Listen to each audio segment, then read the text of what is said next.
Thomas and the Breakdown Train. Every day, the fat director came to the station to catch his train, and he always said hello to Thomas. There were lots of trucks in the yard. Different ones came in every day, and Thomas had to push and pull them into their right places. He worked hard. He knew now that he wasn't so clever as he'd thought. Besides, the fat director had been kind to him, and he wanted to learn all about trucks as so to be a really useful engine. But on a siding by themselves were some trucks that Thomas was told he mustn't touch. There was a small coach, some flat trucks, and two queer things that his driver called cranes. "That's the breakdown train," he said. "When there's an accident, the workmen get into the coach, and the engine takes them quickly to help the hurt people and to clear and mend the line. The cranes are for lifting heavy things like engines, coaches and trucks." One day, Thomas was in the yard when he heard an engine whistling, "Help! Help!" and a goods train came rushing through much too fast. The engine, a new one called James, was frightened. His brake blocks were on fire, and smoke and sparks streamed out on each side. "They're pushing me!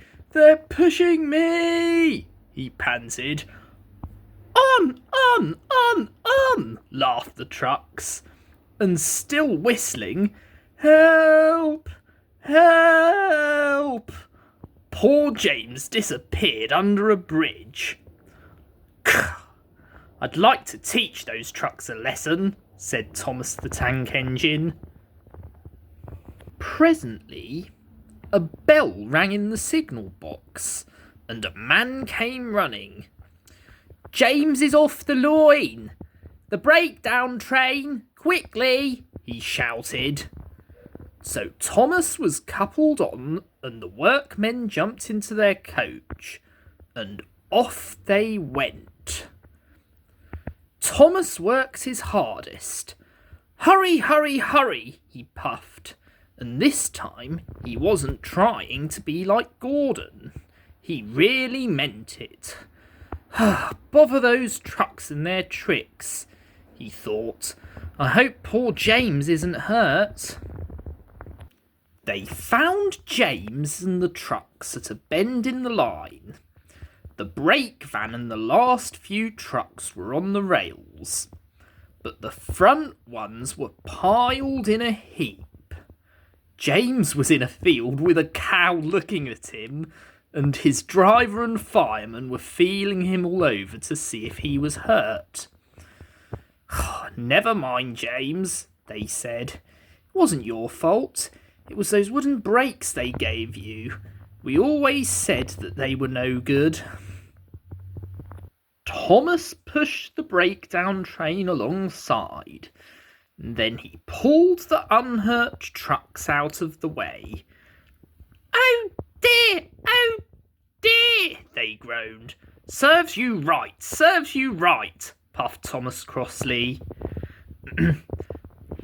When the men put the other trucks on the line, he pulled them away too. He was hard at work, puffing backwards and forwards all afternoon. This'll teach you a lesson, he told the trucks.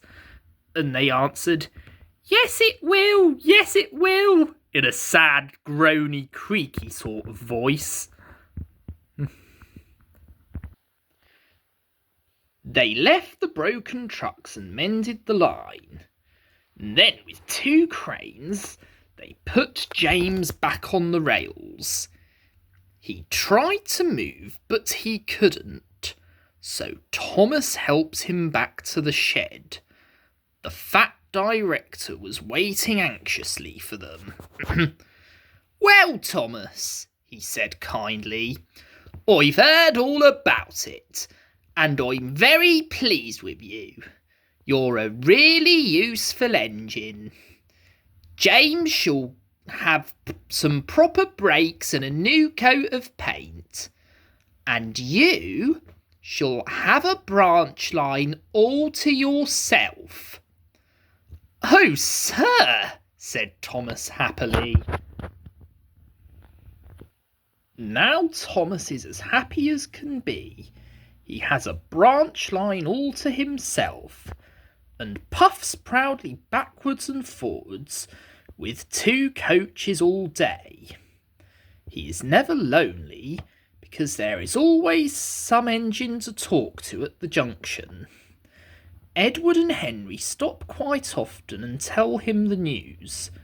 Gordon is always in a hurry and does not stop, but he never forgets to say "Poop, poop" to little Thomas, and Thomas always whistles "Peep, peep" in return.